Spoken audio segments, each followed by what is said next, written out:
Dawn Live Chat with Chancellor Martinez. I am Leslie, the editor in chief of the El Dawn News, and with me here today, but not on the call and video, is Ashley Ramaiki, who will be checking in with us with some social media questions. So before we get started, Chancellor Martinez, once again, I would like to thank you, for, participating in these live chats and, keeping everyone informed, not only the students, but also faculty and the community outside to like giving, all the information necessary in order to have our students and our faculty well informed. Great. You're welcome. It's my pleasure. Yeah. Um, so also, um, before we get into the actual, you know, prepared questions, do you have any announcements that you would like to say at this time? Yes, I think I might have mentioned at our conference call last week with the Mhm, Done. The colleges are beginning to release the CARES Act funding or mhm, grants to students, and so hopefully students are receiving those grants. Uh, and so my understanding is, quite a pretty significant number have gone out already. Those colleges are making contact with students to make sure that they receive their checks. If students have not received, and if they believe they're supposed to receive a check, they should connect with the colleges. It could be that maybe they don't have the right address, or they don't have a way to connect with that student. Uh, Usually, the colleges try to communicate with students via the email that they have from the college. Uh, Sometimes the students use that email, sometimes they don't. They may have their own Gmail, for example, address. So definitely check their campus email, or they're also texting students to make sure that they're aware that either a check is on the way, or they to make sure that they received a grant. I keep saying mhm, check. I mean a grant.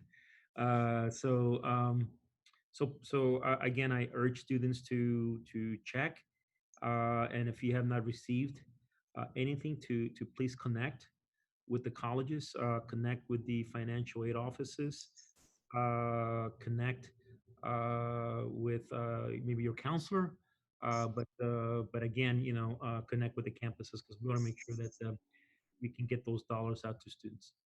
I also mentioned also last week that May 11th we will release the parking fee refunds to students. So that's coming up this Monday, and no, those won't be as significant or large as the CARES Act grants that the students will be receiving, but every little bit helps. So I wanted to let you know about those specific announcements. The other really two major announcements are that the governor is beginning to identify sectors that he wants to open up. So beginning Friday, which is tomorrow, he is looking at retail, open up retail shops, manufacturing uh, areas, and to make those, to open those, and making sure that they follow social distancing and PPE, which is the face masks or gloves or any protective wear that the people can have. So as you know, he's beginning to do that. He's opened up some of the beaches. I'm sure most of you have heard that in Orange County, the Laguna Beach, San Clemente Beach. I think they're looking at Huntington Beach and eventually Newport Beach to open up. I know they're working to open up the beaches.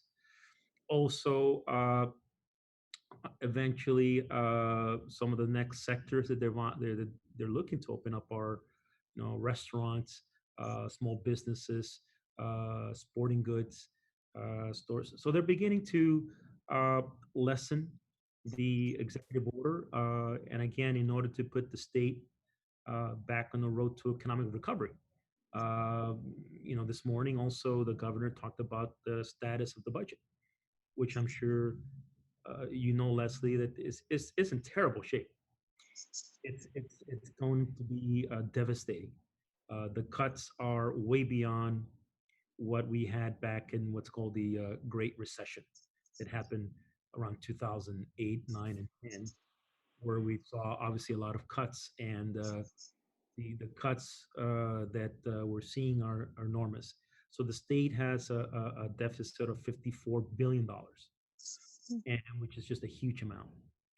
Obviously, what's new about the state this year that they didn't have back in 2008 or 9 is they do have a rainy day fund they developed over time. I think it's about $21 million in that fund, so it will help lessen uh, the uh, the cost, the deficit. But we're still going to see a major deficit. We're still waiting to see what our budget will finally be for this current year, 2019, 2020. They are saying to us that there could be some cuts for this year, but the majority of the cuts seem to be on its way for the 2020-21 budget, which, as you know, begins July 1st, which is in less than 2 months.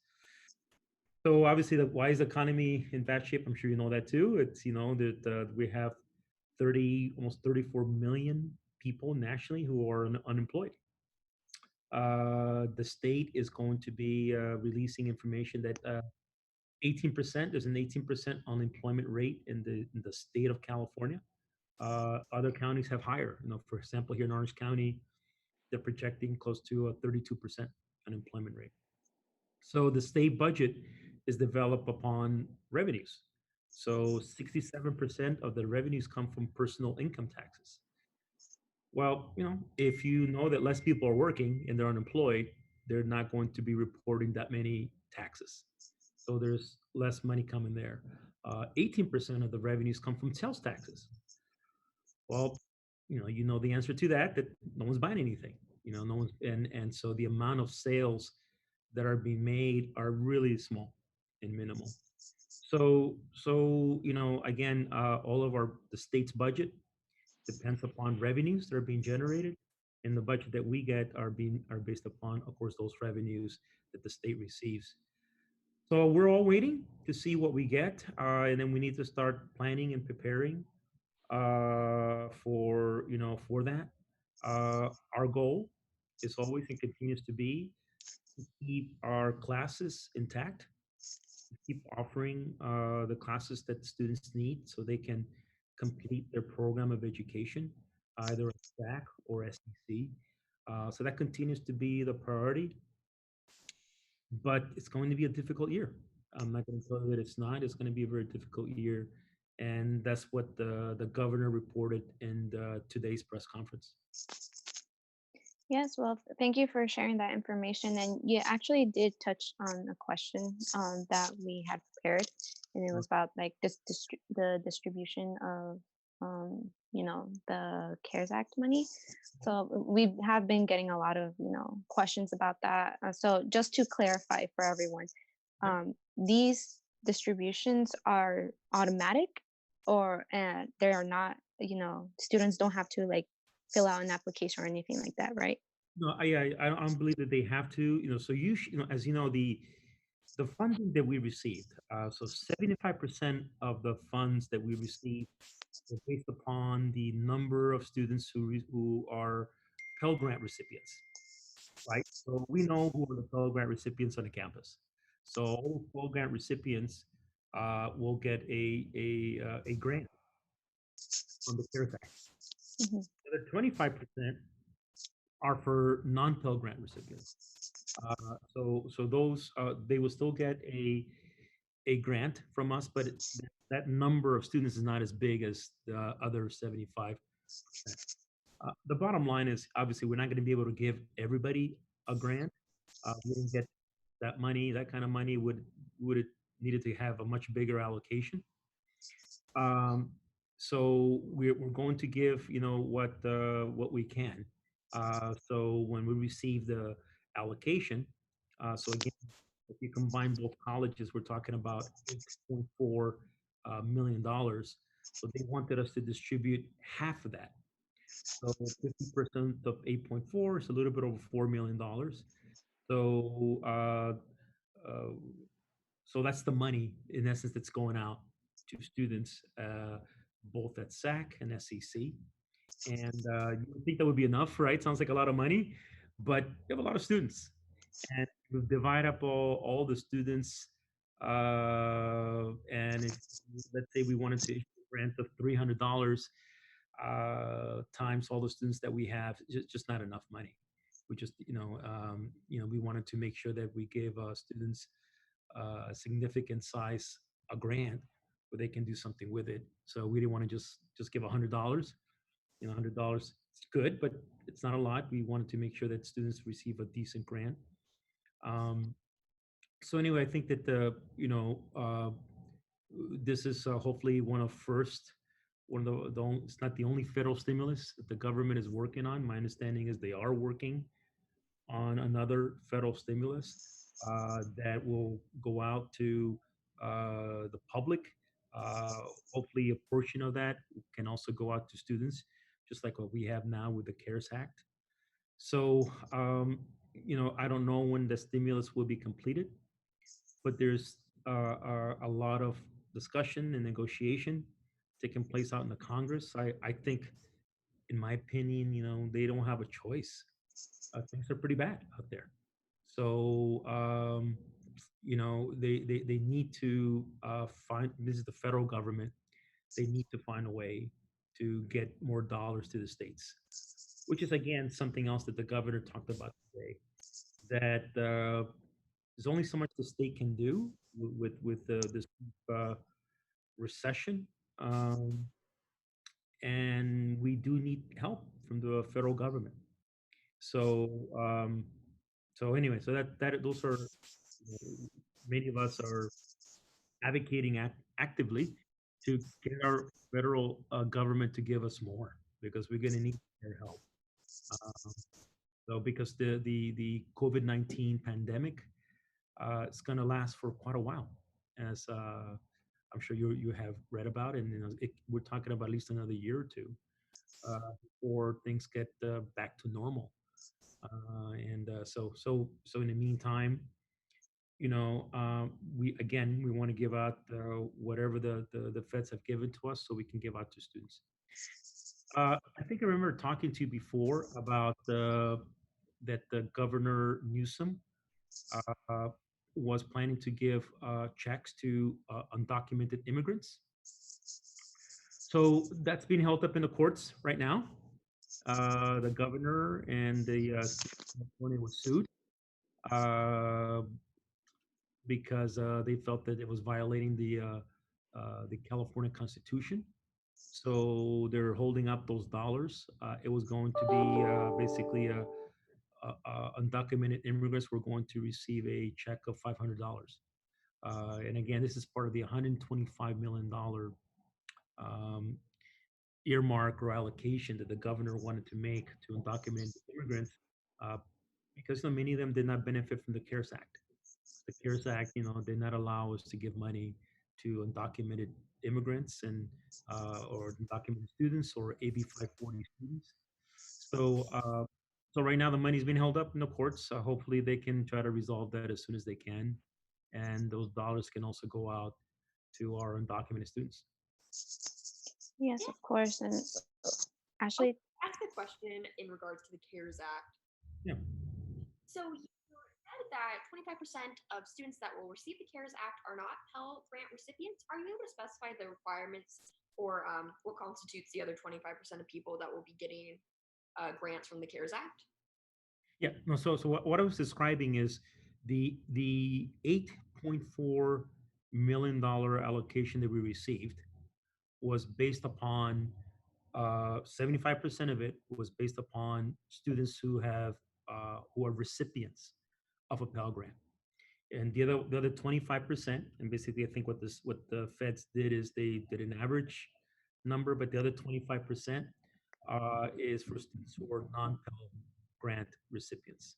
So that's how the money is made up, the $8.4 million. So as we allocate the dollars to students, obviously the easy one is to, because we know who are the Pell Grant recipients, so we made those allocations right away. And then the non-Pell Grant recipients, I think those allocations may have gone out already. but that number won't be as large as the other 75%. At the end of the day, the bottom line is that the when you divide the 8.4 by half, uh, still not enough money for all the students that we have enrolled at both campuses. Also, we were limited to the money that we can give, meaning that we could not give those dollars to our AB 540 students, undocumented students. So we can give them dollars.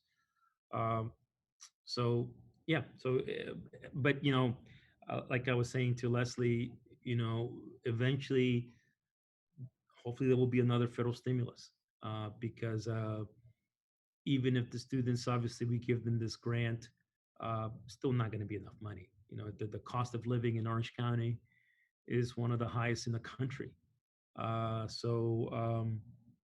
But right now, there is a lot of work to persuade the Senate and the House of Representatives to put together another federal stimulus. And so hopefully we can have that happen sooner rather than later. Great. Thank you, Chancellor Martinez. Mhm. Yes, and also thank you for clarifying that. And also since we are already like in the CARES Act subject, I actually have a couple questions prepared regarding the distribution of the CARES Act money. And I have a couple of statistics that I would like you to just explain Okay. just a little bit. So we did some research about like the distribution between colleges, Santa Ana, Centennial County College, Fullerton College, and some other colleges around the area. And um, basically, I noticed a few things. So SAC is receiving about 77 cents per dollar per student compared to SEC, and also is less than 50 cents on the dollar per student compared to Fullerton. So, and Fullerton College has about 6,000 students less than Santa Ana College. Uh, and yet is receiving like 400 like $30 per student compared to Santa Ana College, that is receiving like $196 with 81 cents per student. That's like more than double the amount um, in aid to Santa Ana College. So, can you please explain the discrepancy of the funds from the federal stimulus bill and explain how the distribution actually works? Yeah. So they left the distribution to each local college to decide as to how much to give in grants. So that's why probably you're seeing differences in what each college is giving in grants. The federal government or under the CARES Act, they did not state and say you should give so much money per student. They left that to a local decision. Having said that, I think the approaches that both campuses have taken is they're trying to give as much money as they can to as many students as possible. Um, you know, and that's a tough one, because the more you give in terms of the grant per student, the less grants you're going to issue. I don't know if I'm making sense there, right?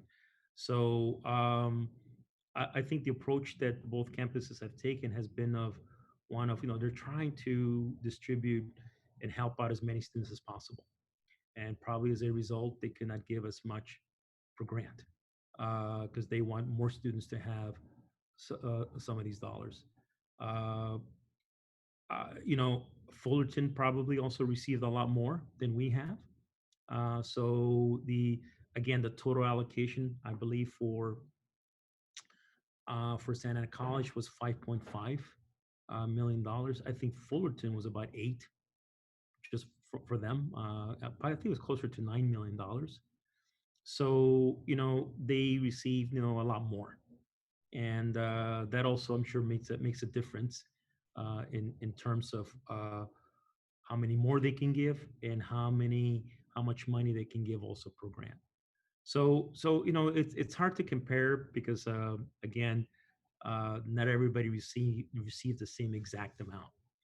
Uh, So the number of Pell Grant recipients is higher at not Cal State, but at Fullerton College than SAC.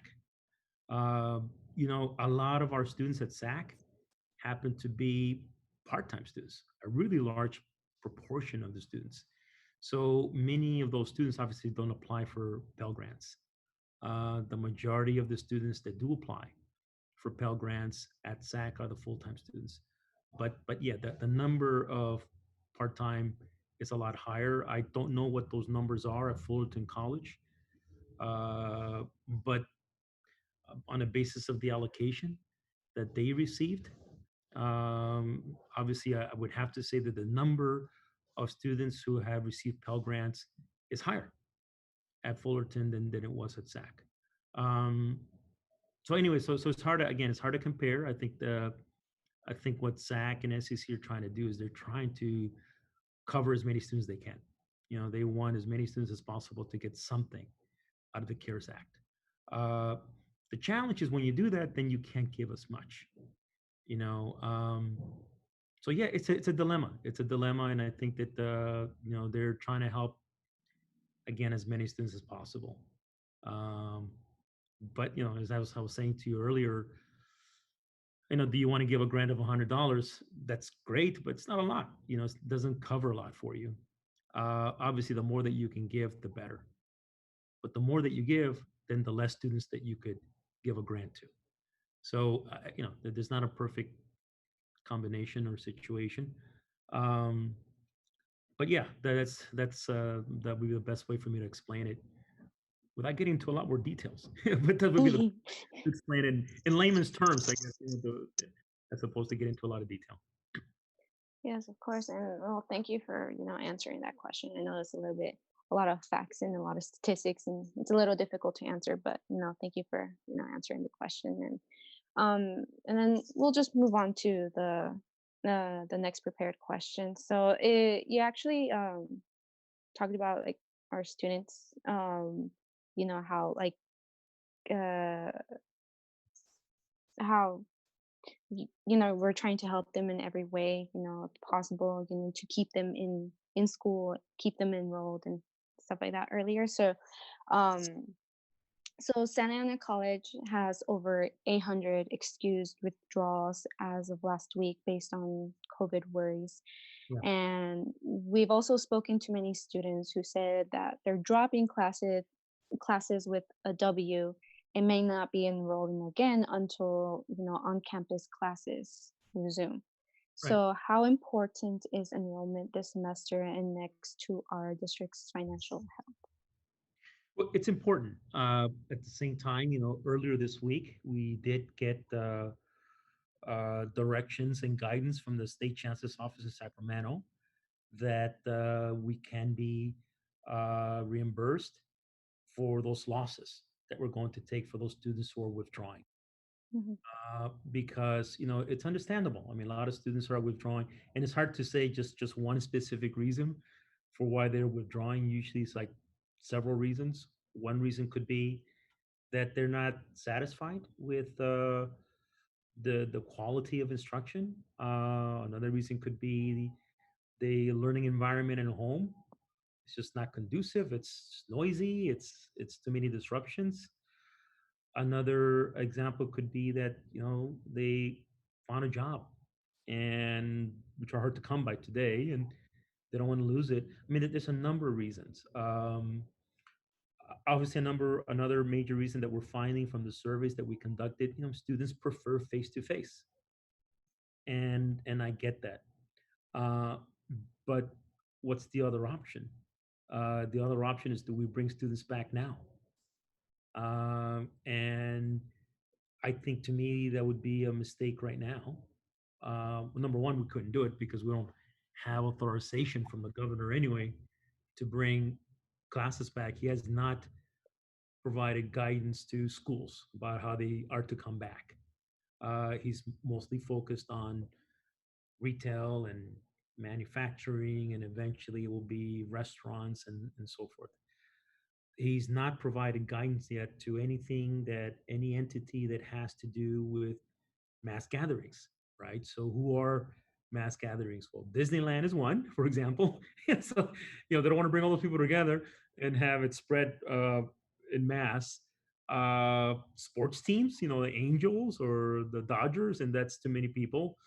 And schools, because we when we have school, there's a lot of people gathered on the campuses in the classroom. So they right now they are not yet moving in that direction. They haven't provided any guidance in regards to that. So even if we wanted to have classes on the campus that were face to face, we can't do it. We'll be in violation of the executive order. Having said that, as we're looking at the fall semester, we're trying to anticipate as best as possible. We're trying to anticipate, let's say the governor August 1st decided to say, hey, we're back to business. I'm going to lift the order. Well, if that's the case, then obviously we would look at face to face. I don't think that's what's going to happen. I think that the governor may provide a may restrict executive order less because it's very restrictive now for us. He may make it less strict. Uh, but given what's going on still with COVID-19, uh, probably what that means is that we need to make sure there's social distancing and students need to wear protective wear from face masks, gloves. Um, that could happen, and so we are preparing for that kind of semester. We are preparing for a semester where we want to be able to have some face to face. Obviously, as we get closer to the semester, and if the governor is looking to lessen the restrictions on his executive order, we'll open up more classes, and not just classes in CTE or adult ed, or we're talking about general ed courses, math, English, and so forth. Um, so yeah, so we are looking at that, and again, the surveys that we conducted at SEC and SAC, told us a lot, and a lot of students were concerned about you know uh, online instruction, and a lot of those concerns happen to be maybe they felt that the quality of instruction is different, and they prefer face to face.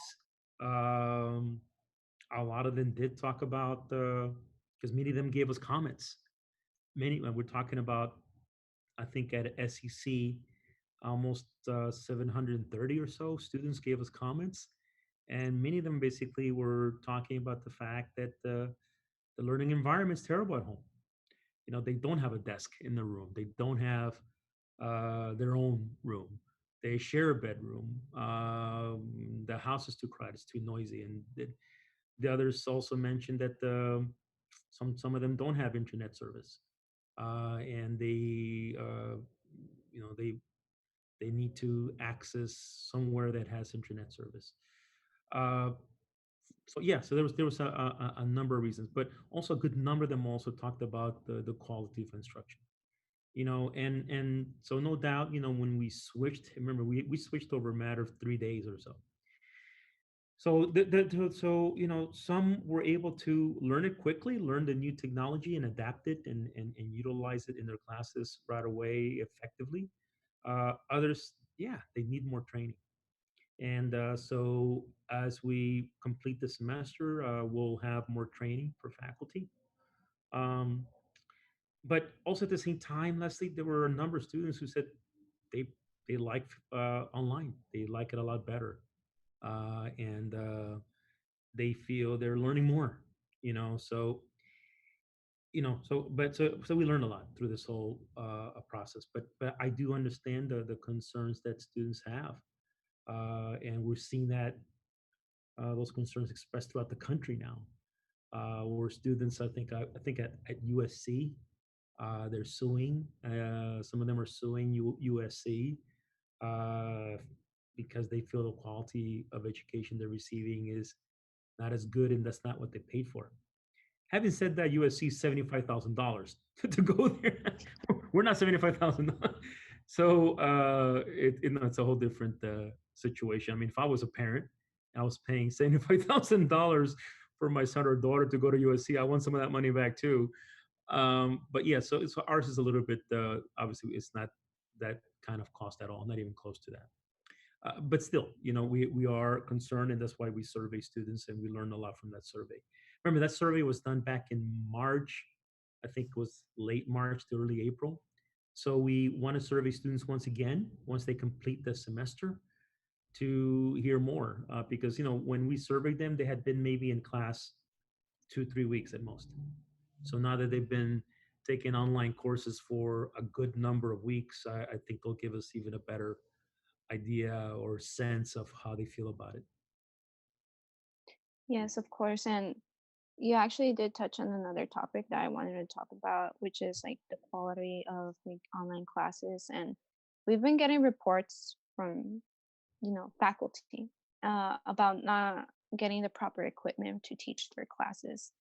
And they put sent a request form, but they haven't received that equipment or resource in order to teach their classes or give that quality uh that type of quality education to the students. So for example, like softwares, instruments for our music students, computers, etc. um and we have been about like a month into the school semester, like we have like about a month left until the school semester ends. And so my question is, will the school provide these equipments to our faculty by the end of the semester, or can you please explain when it will be provided and why it was being delayed? Yeah, if they've made a request, and Mhm. that request went through their dean, also the request went through most departments have a department chair, but they also have a dean that works with those departments. So hopefully those requests were made officially with them, and they were submitted. They should have received the equipment. So I don't know exactly what went wrong, because most faculty have received what they needed, from webcams to some of them also requested laptops to, we continue to provide training every day, actually. There's a Zoom call that's done every day to provide faculty with training, so that continues to happen. So, what I would suggest is, for those faculty members, and I'll ask our campuses, our administration to outreach to the faculty and find out, for those faculty members that have not received their equipment and technology that they need, to get it to them like now, obviously, because we are running out of time. Yeah, I didn't know that. I'm glad that you brought it to my attention, Leslie. And I will ask the presidents and the vice presidents to get on that, and to see what fell through the cracks, because most faculty have, I don't say all, because it's not accurate based upon what you said to me, so I can't say all, but most faculty have received what they have requested. So, but yeah, the, Yes, thank you for clarifying that. And yes, so the faculty who did report that, like they were kind of confused on why. So I just wanted to clarify that. So, but thank you for clarifying that. So we'll just move on with Ashley. Ashley, is there any questions from social media right now? Yes, I have received two questions. So the first one goes back a bit to the reopening. And our question is, what type of discussions have been going on about opening SEC and Santa Ana College? And will that be before spring 2021? oh, good question. So again, we have had a lot of discussion about it. A lot of, and even as of yesterday, we had a continual discussion. So here's what's at issue. You know, uh, Again, we take many times we take our cues from the governor, because in many ways we're almost like a state agency. We're not a county agency. We're more like a state agency. So in many ways we take our cues from the governor and from the state chancellor's office. So the governor, of course, has identified 4 stages of how he plans to open up the state. He has identified the 6 indicators that will help us move along all those phases. As I mentioned earlier, he's primarily focusing on retail, manufacturing, eventually restaurants, and so forth. He has not focused yet on schools and on colleges. The only thing he has said about K through 12, for example, is he has said, well, we would like for them to start sooner than they have in the past because they've been not learning as much, and obviously that's their way of saying that maybe online education has not worked as effectively with K through 12. But that's all he has said. So, um, and I think that has a lot to do again that we're part of the group that is part of the mass gathering group. Where we bring a lot of people together. So the state is concerned. Bringing a lot of people together is going to cause the COVID-19 to spread even more.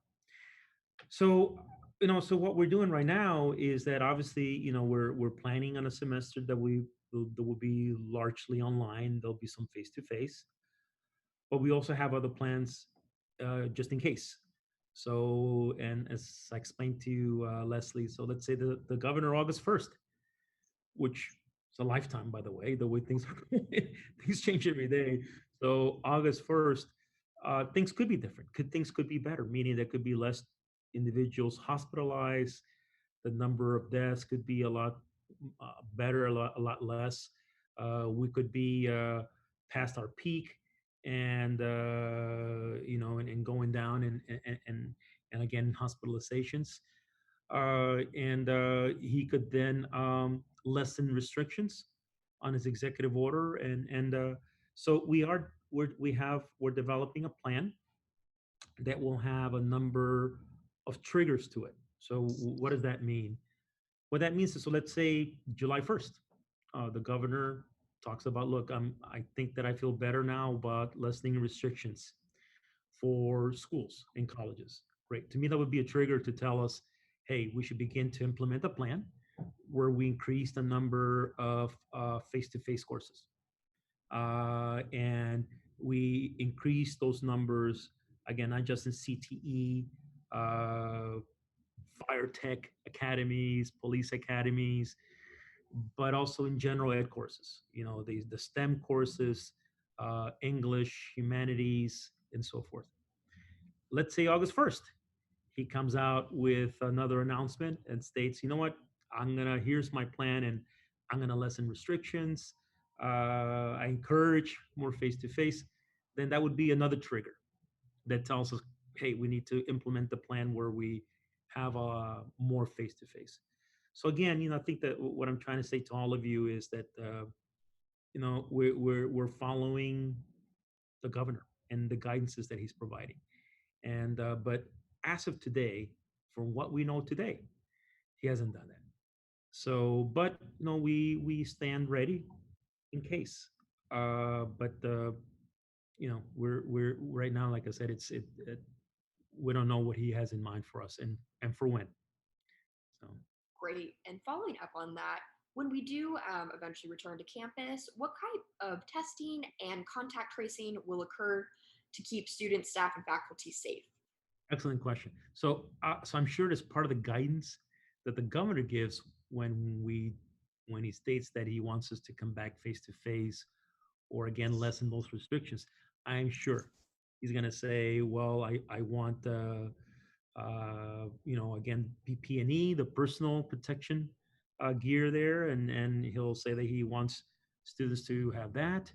I'm sure that he will say that he wants to make sure that we that after a students use a classroom, that classroom should be disinfected right after, sanitized, disinfected right after to get it ready for a new class. Uh, I am sure that he may require that we check temperatures of students as they enter a building or classroom. I'm not sure how we're going to do that because remember, we have a lot of buildings and a lot of classrooms. So that's going to be hard. We're going to need to figure that one out.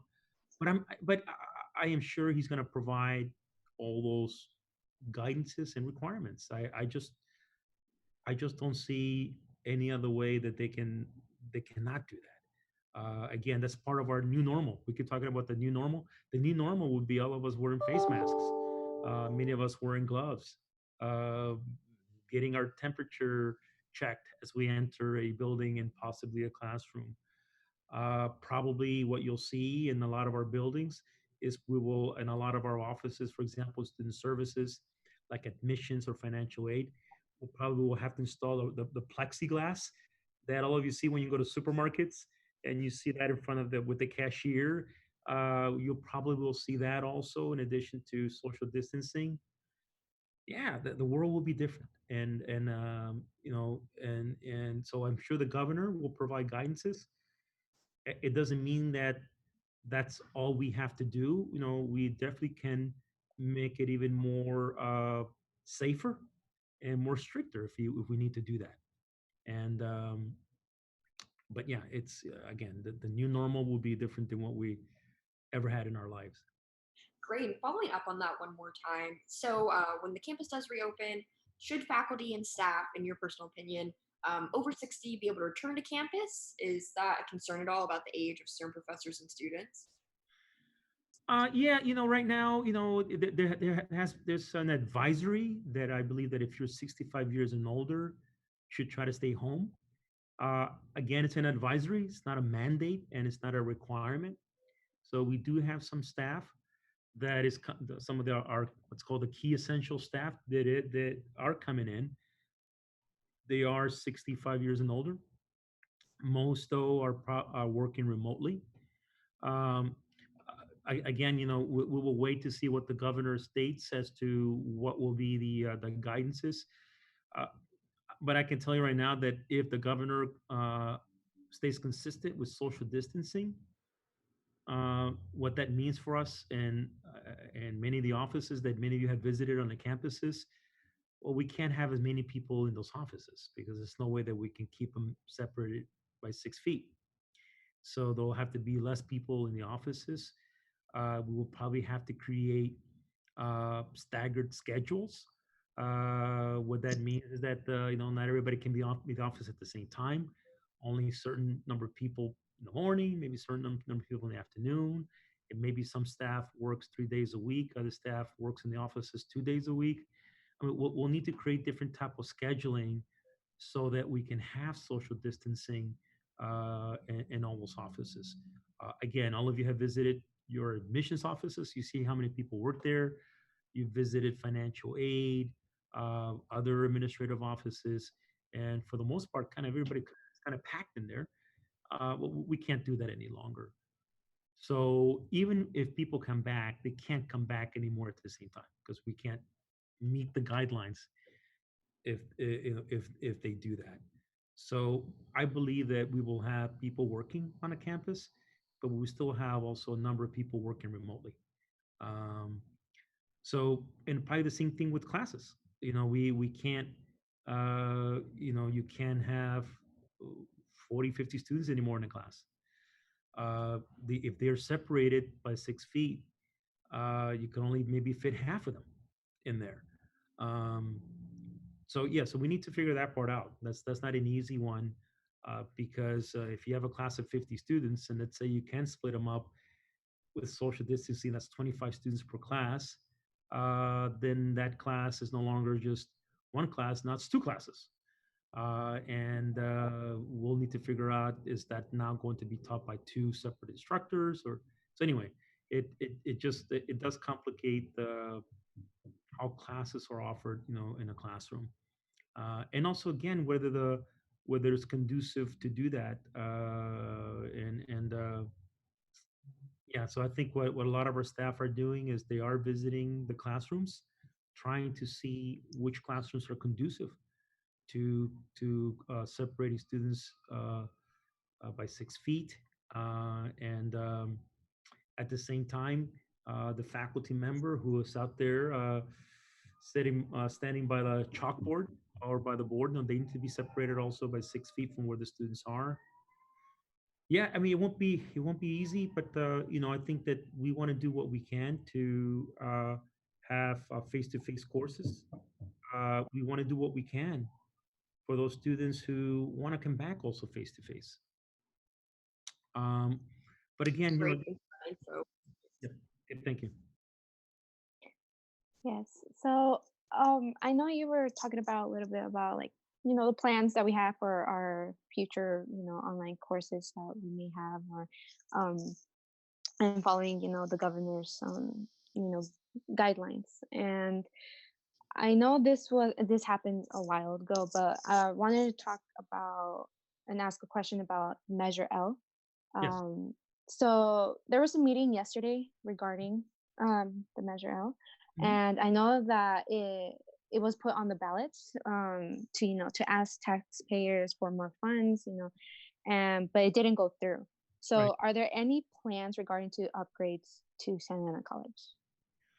Right now, there is no plans for us to do any upgrades, and which is why we ran a bond so we can have the resources to conduct to either build new facilities or make major upgrades. There is no plans to run another bond this year, even though technically you can. But to me, this is not the right time to do it.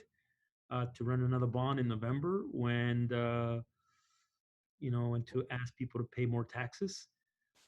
Given what we're facing today, to me that would be it's just the timing is not there. We can look at another bond in the year 2022. So you can only run bonds on even years. So again, this is the year 2020. Next year will be 2022, and obviously 2024 is another time. Seems now it seems like a lifetime too away. 2024. But we are looking at other potential ways for us to look at buildings. So, if any of you want to attend, like the next board facilities committee meeting, which is an open meeting, and we are gonna provide some other ideas of how we can construct buildings, and because I do want to provide alternatives so we can construct these facilities. Because look, I don't know if any of you have visited the CEC. We need a new building there. I mean, it's obvious. That's the question, and we want to be able to provide other alternatives. So we will do that at that meeting, and if the board supports that alternative, then we will continue to make that happen, and to see how we can still at least construct some of these buildings that we need. Our priority right now is the Centennial Education Center, for a couple of reasons. One is, we want to be able to give those students in that adult ed non-credit program the best facility that we can, and they deserve that. And also at the same time, when we asked the city to give us a more of an extended ground lease. Keep in mind, when I arrived here at the district, uh, that was 10 months ago. It seems like years ago, but it's only 10 months ago. So much has happened in 10 months. Um, but at that time, we basically had less than 2 years on that lease. We had, I think, a total of like 12 months, 13 months left on the lease when I arrived. Obviously, we asked the city to give us a bigger one, give us a longer one, and they did. They gave us, I think, an 83-year lease. So it goes to the year 2000, no, 3000, 3004 or so. So quite extensive. So they give us a lot more time.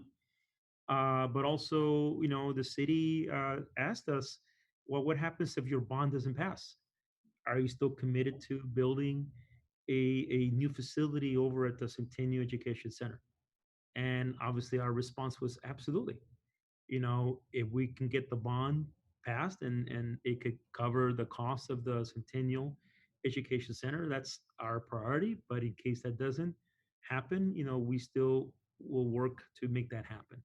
So I will be introducing an idea for the board to consider for us to fund a new building there to construct it.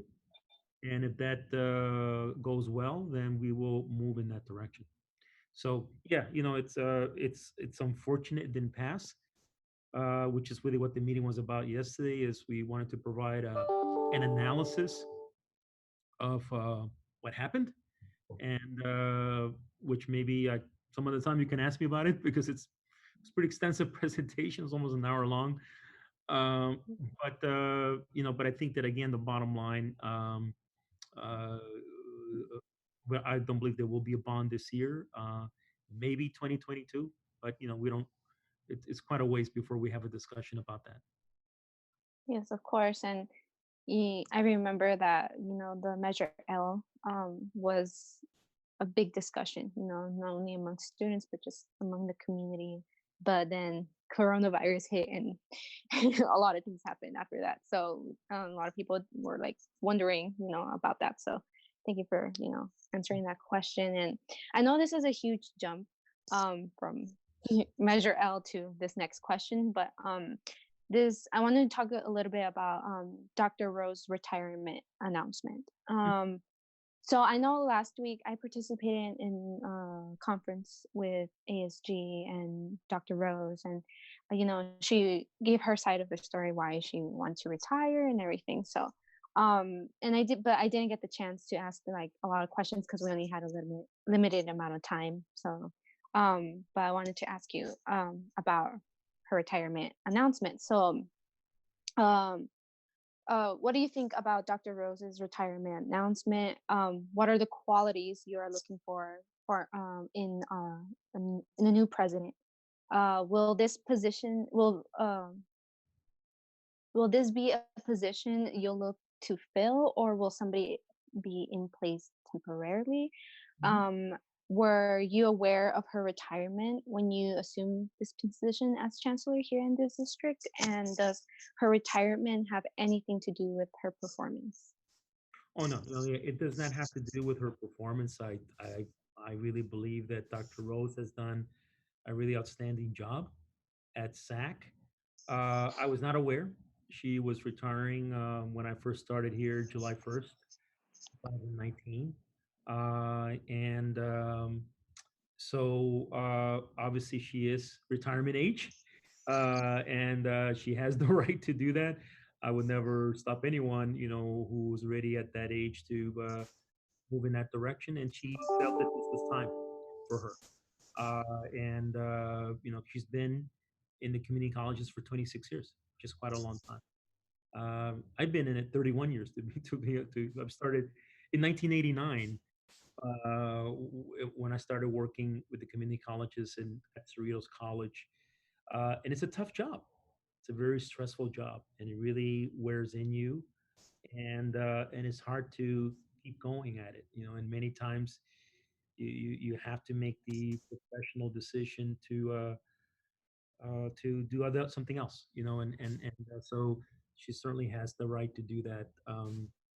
So at Monday's Board of Trustees meeting, there's going to be a couple of items for all of you to take a look at. I will present to the board a hiring plan so we can hire eventually a permanent president at Santa Ana College. So I will present the board with some options to consider of hiring a president at Santa Ana College.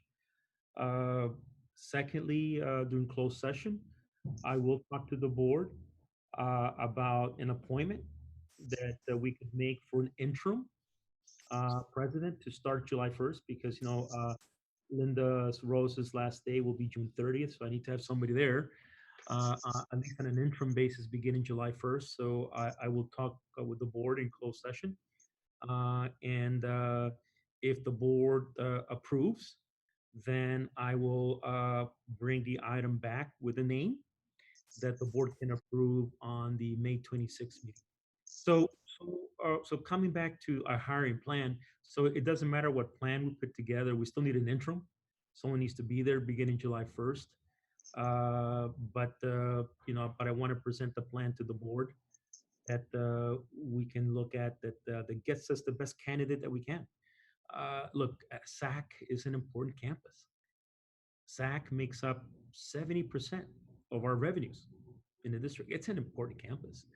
I want to make sure that we get the best person that we can to not only manage the budget of the campus, and given what I just described to you, this terrible budget situation we're about to have, just to have somebody good that knows what they're doing. Secondly, a person that can manage the administration and staff. Also, I want to make sure that we get a president that works well with students, that enjoys working with students, that you know when I was a president, I loved that. That was probably my favorite part of the job. And that's why I really did it. That's the motivating reason for me to be when I was a college president for 10 years. Um, the other reasons, uh, I need a president that can work well with the community, and be really engaged with the community in Santa Ana. Um, I need someone that can fundraise, and bring some new dollars. We're going to need that, given that we're not going to get as many dollars from Sacramento.